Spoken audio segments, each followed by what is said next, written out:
I froze in the conference room doorway, one hand still gripping the handle because Mila Harper was standing at the front of the room presenting my project. My charts. My research. My exact words. She even used my opening line. If we want growth, we need courage, not comfort. The executives nodded along like they were watching something brilliant unfold. Some even smiled. My manager leaned forward in his seat, completely captivated. And Mila looked radiant up there, confident and unbothered, like she had earned every single second of this applause. Then she turned slightly and her eyes found mine. And she smirked. That tiny, smug, corner-of-the-mouth smirk that said everything without saying anything at all. That smirk that whispered, "You're too late." My stomach twisted into knots, my hands went cold. Everything I had worked for, everything I had sacrificed was being stolen right in front of me. And the worst part, nobody in that room knew it was mine. Nobody suspected a thing. Except me. And now I had to decide what I was going to do about it. My name is Tessa Ward. And I swear I'm not naive. At least I didn't think I was. But Mila made me feel like the biggest fool who ever lived. We worked in the same marketing department at a mid-sized tech company downtown. She was the pretty one, the charismatic favorite everyone loved. I was the quiet analyst who actually did the work behind the scenes. When she first started asking to collaborate on projects, I actually felt flattered. I thought she admired my ideas. I thought she saw potential in me that others overlooked. I thought maybe, just maybe, we could become real friends.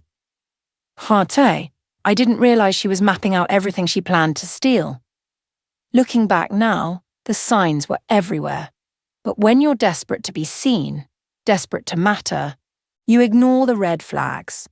You tell yourself stories that make the other person less threatening. I told myself Mila was just ambitious. I told myself she was trying to learn. I told myself I was being paranoid. I was wrong about all of it. Our manager Leon treated Mila like she walked on pure sunlight. She could do absolutely no wrong in his eyes. She messed up a budget projection once. He laughed it off like it was charming. She missed important deadlines. He blamed the system, said the software was confusing. Meanwhile, I delivered perfect reports every single time, and all I got was a distracted, "Good job, Tessa," without any eye contact. I needed this promotion desperately. My mum's home care was getting more expensive every month, and my salary barely covered it anymore. I was drowning in bills, working late every night, skipping meals to save money. Mila knew that. I had told her during one of those fake-friendly coffee breaks she loved to suggest. I had opened up about my struggles, thinking she would understand, thinking she might even help me. Instead, she had just nodded sympathetically and said, "That must be so hard." Now I understood why she asked so many questions about my life. She was looking for weaknesses. I stayed late at the office every single night for 2 months straight, writing and designing and revising this project. I ate microwaved noodles at my desk and whispered deadlines to myself like desperate prayers. My apartment was a mess. My social life was non-existent. My mum asked why I sounded so tired on our phone calls, and I lied and said I was fine. I gave everything to this project because I knew it was good. I knew it could change things for me. Mila always asked the same question. "Can you send me updates? Just so I'm in the loop." I thought she wanted to help. I thought she was being a team player. I thought she cared about the work. No, she wanted a front row seat to everything she planned to take. Every email I sent her was a blueprint for her theft. Every draft I shared was ammunition she stored away. Every conversation we had was her studying my process, learning my voice, memorizing my ideas. I handed her everything she needed to destroy me. And I smiled while I did it. Looking back, there were signs everywhere. I just didn't want to see them. She was suddenly extra friendly with me, more than she had ever been before. She complimented my work constantly, brought me coffee in the mornings, laughed way too hard at my small jokes. At the time, I thought she was being kind. Now I know she was buttering me up. And her eyes, they were always drifting toward my computer screen whenever she stopped by my desk, always curious, always asking questions, always taking mental notes. How did you structure that section? What data source did you use for this?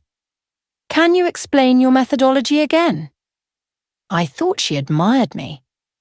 I thought she wanted to learn from me. But she was studying me like I was a test she planned to ace. She was downloading everything I knew, every trick and technique, every creative choice. She wasn't building her own skills. She was stealing mine. One night, about 3 weeks before the big presentation, something strange happened. A draft I had been working on for weeks completely vanished from my computer. Gone. The entire folder. I searched everywhere, checked my backups, dug through my email. Nothing. I panicked. I blamed myself for not being more careful. I thought maybe I had deleted it by accident when I was exhausted. Mila found me at my desk, nearly in tears, and she put her hand on my shoulder with the fakest sympathy I had ever heard. Girl, maybe you were just tired. You've been working so hard. These things happen. I actually thanked her for being understanding. I actually felt grateful that someone cared. What I didn't know then was that she had already forwarded everything to herself. She had copied every single file, every draft, every note. She didn't just steal my work. She deleted the evidence that it was ever mine. 2 weeks before the presentation, a prep meeting appeared on the team calendar. Everyone on the marketing team was invited. Everyone except me. I stared at the invite on my screen, reading it over and over, trying to make sense of it. The meeting was specifically about my project. My title was right there in the agenda. When I asked Mila about it in the break room, she barely looked up from her phone. Oh, that? It's probably just a glitch. You know how the calendar system is. When I asked Leon directly, he just shrugged and said, "We didn't need you for that one, Tessa. Just administrative stuff." But the agenda wasn't administrative. It was strategic. It was about positioning and messaging and presentation flow. It was about who would present. My stomach dropped when I realized what was happening. They were planning to cut me out completely. They were going to give all my work to someone else. They were going to give it to Mila. The next day, Mila walked past my desk humming. Actually humming. She looked too happy, too relaxed, too rehearsed. Like someone who had just won something she didn't deserve. That was the exact moment suspicion became certainty. That was when I stopped making excuses for her. That was when I stopped giving her the benefit of the doubt. She wasn't confused. She wasn't making mistakes. She was planning something. And whatever she was planning, it was aimed directly at destroying everything I had worked for. I sat there at my desk, watching her walk away, and I felt something shift inside me, something cold and clear and focused. If she thought I was weak, she was about to learn otherwise. If she thought I would just accept this quietly, she was wrong. I wasn't going to confront her. I wasn't going to cause a scene. I was going to be smarter than that. I didn't run to HR. I didn't send angry emails. I didn't warn Mila that I was onto her. That's exactly what she would expect from someone like me. Someone emotional. Someone desperate. Someone easy to dismiss, eh? Instead, I went home that night, sat down at my kitchen table and opened my notebook. I wrote down everything I knew. Every conversation. Every file she had asked for. Every time she had been too curious. Then I said out loud to my empty apartment, "Okay, Mila, show me your hand." Because I had learned something important over the years. Calm people terrify arrogant people more than anything else. Cut, angry people can be dismissed as emotional.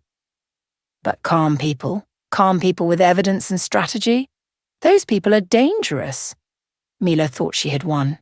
But the game wasn't over yet. And she had no idea what I was capable of when I stopped playing nice. I was done being the quiet one. I was done being overlooked. It was time to fight back. What Mila didn't know, what she couldn't possibly know, was that our office systems kept records of everything. Deleted files leave trails. Email systems log every single message. Our project management software records every edit, every change, every timestamp. So I quietly started gathering everything I needed. I pulled up version histories showing when I created each document. I found drafts saved with my username and timestamp. I dug up the original hand-sketched notes I had made in my notebook during the brainstorming phase. I even found photos I had taken of the whiteboard in the conference room, covered in my handwriting, my ideas, my diagrams. Everything was dated. Everything was documented. Everything was undeniable. I organized it all into folders, labeled clearly, arranged chronologically. This wasn't about revenge. This was about truth. And truth, I was learning, was the most powerful weapon of all.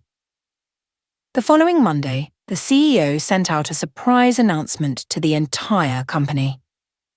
There would be a full team pitch review next month. Every major project would be presented, and everyone who contributed would present their specific contributions. Individually. My heart started racing when I read that email. I read it 3 times to make sure I understood correctly. Individual presentations. Specific contributions. I glanced across the office and saw Mila at her desk, reading the same email. Her smile wavered for just a second. Just one tiny second where her confidence cracked. That was my first real win. She had expected a team presentation where she could hide behind vague language and shared credit. She had expected to perform my work without anyone questioning who really did what. But now she would have to explain things. She would have to answer questions. She would have to prove she understood the work she was claiming as her own.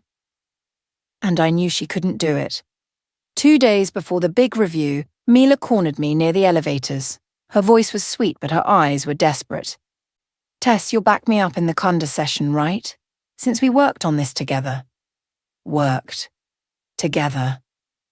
Those 2 words made my jaw clench so hard I thought my teeth might crack. But I forced a smile. I made my voice warm and friendly. Of course, Mila. Of course I'll be there. She looked relieved, like I had just promised to save her life. Thank you so much. I knew I could count on you. She walked away smiling, completely confident again. She didn't hear the storm building behind my calm words. She didn't see the plan taking shape in my mind. She thought I had just agreed to help her steal my work. What I had actually done was give her enough rope to hang herself. Because the best traps are the ones people walk into willingly. The day before the review, I stayed late at the office. Most people had already gone home, but I could see Mila in one of the small conference rooms rehearsing her presentation. I watched from a distance, hidden behind a pillar. She kept stumbling over certain sections. She would pause, squint at her notes, then try again. She was memorizing words without understanding what they meant. She knew the phrases but not the reasoning behind them. She knew the conclusions, but not how to explain the data. She knew the surface but not the depth. I almost felt bad for her. Almost. But then I remembered her smirk in the conference room. I remembered her fake sympathy. I remembered every lie she had told me while stealing my work. And any trace of sympathy disappeared. She had made her choice. Now she would live with the consequences. That afternoon, Leon pulled me aside in the hallway. His expression was serious, almost apologetic. Tessa, listen. Tomorrow's review is important. Don't try to compete with Mila, okay? She has this handled. Just support the team. Don't compete. She has this handled. Support the team. Every word clap. That's when I finally understood the full picture. Leon knew. He knew she had stolen my work. And he didn't care. Maybe he had even encouraged it. Maybe he thought giving Mila the credit would make him look good as her manager. Maybe I mattered enough to Whatever his reasons, it's his choice too. Fine. If he wanted to play it that way, I wouldn't care what happened to him next either. I smiled politely and said, "Of course, Leon. Whatever's best for the team." He looked relieved. He had no idea what was coming. That night, I went home and sat on my bed in the dark. I let myself have one moment of weakness, one moment where I felt the full weight of everything that had happened. One tear fell. Just one. Then I wiped it away and the switch flipped inside me. No more sadness. No more doubt. No more fear. If they wanted a show tomorrow, I would give them one they would never forget. Not loud, not angry, not emotional. Just true, just factual, just devastating. I opened my laptop and started working on my presentation, not the one Mila stole. A better one. Updated data, sharper analysis, clearer recommendations. Everything she had, but elevated. Everything she knew, but deeper. I worked until 3 a.m, perfecting every slide, every word, every transition. When I finally went to sleep, I felt calm. Ready. Unstoppable. Tomorrow would change everything. I created a clean final version of the project, the real one, the one that was actually mine. Better than the draft Mila had stolen. Sharper. Updated with newer data. Stronger recommendations based on market changes she wouldn't know about. Then I gathered all my evidence and put it on a small USB drive. Audit logs showing creation dates. Original drafts with my username. Handwriting samples from my notebook. Photos of the whiteboard covered in my writing. Email timestamps proving when I shared information with Mila. Version histories showing my edits over time. I labelled the USB drive simply Ward. Proof of work. Not accusatory, not dramatic, just documented truth. I slipped it into my bag and set out my clothes for tomorrow. Professional, confident, unshakable. I looked at myself in the mirror and barely recognised the woman staring back. She looked stronger than I felt, but maybe that was enough. Maybe tomorrow I would become her. Morning arrived, the big review day. My hands were completely steady as I got dressed. No shaking, no nervousness, just clarity. I arrived at the office early and went straight to the conference room to set up. The executives were already gathering. The CEO was there, along with several directors I had never met before.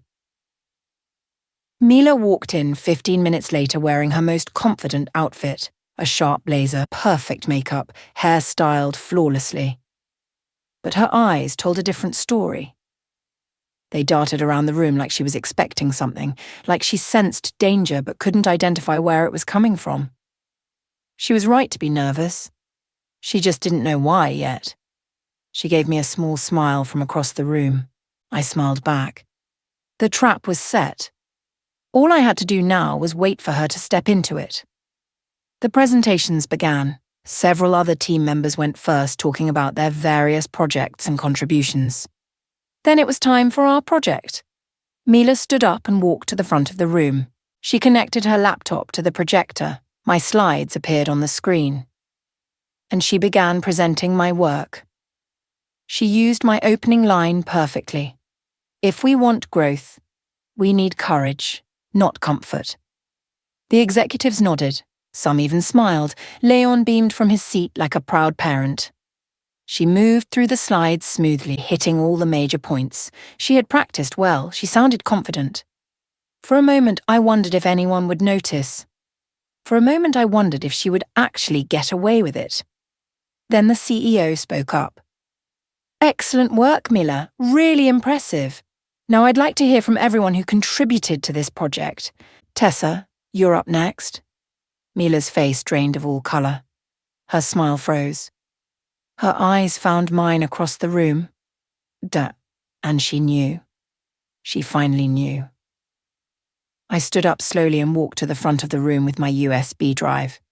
Mila didn't move. She just stood there, frozen, watching me approach. I plugged in my drive and opened my version of the project, the real version, the updated version she had never seen. The first slide appeared on the screen. Strategic Growth Initiative, Project Lead, Tessa Ward. The room shifted. People sat up straighter. Leon's smile disappeared. Mila swallowed hard, her throat working visibly. I still didn't look at her. Not yet. I began presenting calmly, walking through the updated analysis. I explained new data points I'd gathered in the last week. I showed projections Mila couldn't possibly know about because I had developed them after she stole the original draft. My voice was steady, professional, confident.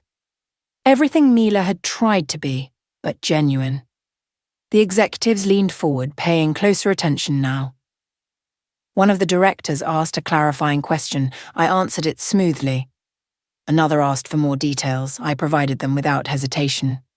I knew this project inside and out, because it was mine.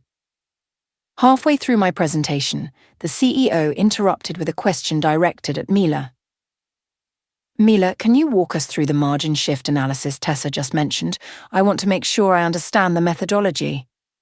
The room went silent. All eyes turned to Mila. She stood there frozen, her mouth opening and closing like a fish out of water. She blinked rapidly. Sweat appeared on her forehead despite the air conditioning. She looked at me desperately. I'll let Tessa explain that part. She handled the detailed analysis. The CEO's eyebrow raised slowly. I thought you presented this as your project. It was. It is. We worked together. Did you, Tessa? He was looking at me now. This was the moment. I could let her off the hook, I could play nice, I could say yes, we worked together and let it go. Or I could tell the truth. I chose truth. No, sir. I developed this project independently over the past 2 months. I can provide documentation if needed. I pulled out the folder I had prepared. Everything was inside. Every draft organized chronologically with dates and timestamps. Version histories showing my username creating and editing documents. Photos of my handwritten notes from the initial brainstorming phase. Email records showing when I shared information with Mila. Audit logs proving the timeline of creation. I didn't say anything accusatory. I didn't call Mila a thief. I didn't get emotional or angry. I just handed the CEO the folder and said, all of my documentation is here if you'd like to review it. He opened the folder and started looking through it. The room was completely silent except for the sound of pages turning. Leon shifted uncomfortably in his seat. Mila looked like she might be sick. One of the directors leaned over to look at the documents as well. Then another. They passed the folder around, examining the evidence. Nobody spoke. The truth was doing all the talking for me. Finally, after what felt like an eternity, the CEO looked up. His expression was cold and professional. He turned to Leon first. Why was Tessa excluded from the prep meetings for this project? Leon stammered. There must have been. It was a miscommunication. A miscommunication. The CEO's voice was flat, disbelieving. Then he turned to Mila. Mila, is there anything you want to clarify about your role in this project? This was her chance, her opportunity to come clean, to apologize, to show some integrity. Instead, she burst into tears. Actual tears streaming down her face. But she said nothing. Not, I'm sorry. Not, you're right. Not, I made a mistake. Just tears. Because there was nothing she could say, no explanation that would make sense. No excuse that would justify what she had done, She had been caught completely and undeniably, and she knew it. The CEO asked her to step outside. She left the room in silence, her shoulders shaking. After Mila left, the CEO turned back to me. His expression had changed from cold to thoughtful. Tessa, your work is exceptional. The analysis is thorough, The recommendations are solid and the presentation was clear and professional. I nodded, not trusting myself to speak. I'd like you to present this project directly to our corporate leadership team next month. They're always looking for strategic initiatives like this. My heart skipped. And, he paused, glancing at Leon. We'll be conducting a thorough review of management practices and internal conduct on this team. This situation is unacceptable. That single sentence destroyed Mila's entire safety net. It wasn't just about her anymore. It was about Leon too, about the system that had protected her and ignored me, about the favoritism and negligence that had allowed this to happen. Everything was about to change. Not just for me. For everyone. The days after that meeting were strange and quiet. Mila avoided me completely. She didn't message. She didn't try to apologize. She didn't attempt to explain or justify herself. She just stayed away. Leon was formally reprimanded and removed from all promotion decisions. He would no longer have the power to play favorites or overlook misconduct. Mila was placed under official performance review. HR launched an investigation into her work history, checking other projects for similar issues. I heard through office gossip that she was looking for jobs at other companies. Everything collapsed from within. Not because of me, but because of their own arrogance, their own dishonesty, their own belief that they were untouchable. I hadn't destroyed them. They had destroyed themselves. I just gave the truth a place to stand. And the truth did the rest. A month later, I stood in front of the corporate leadership team and presented my project. The real version. The complete version. The version that was entirely, undeniably mine. They loved it. 2 weeks after that presentation, I got the promotion I had been working toward. A real promotion with a significant raise and new responsibilities. The raise meant I could finally afford better care for my mum without constantly worrying about money. It meant I could breathe again. When I walked out of the building that evening, I felt different. Taller, lighter, stronger, like I had finally exhaled after holding my breath for years. I never looked for Mila again. I didn't need to know what happened to her. I didn't need an apology or closure or acknowledgement. She had taught herself the lesson she needed to learn. I had simply given the truth a chance to speak. And in the end, the truth won. I won. Not through anger or revenge, but through patience, preparation, and the quiet power of documented facts. Sometimes the best victory isn't about destroying your enemy. It's about standing firm in your truth until everyone else sees it too.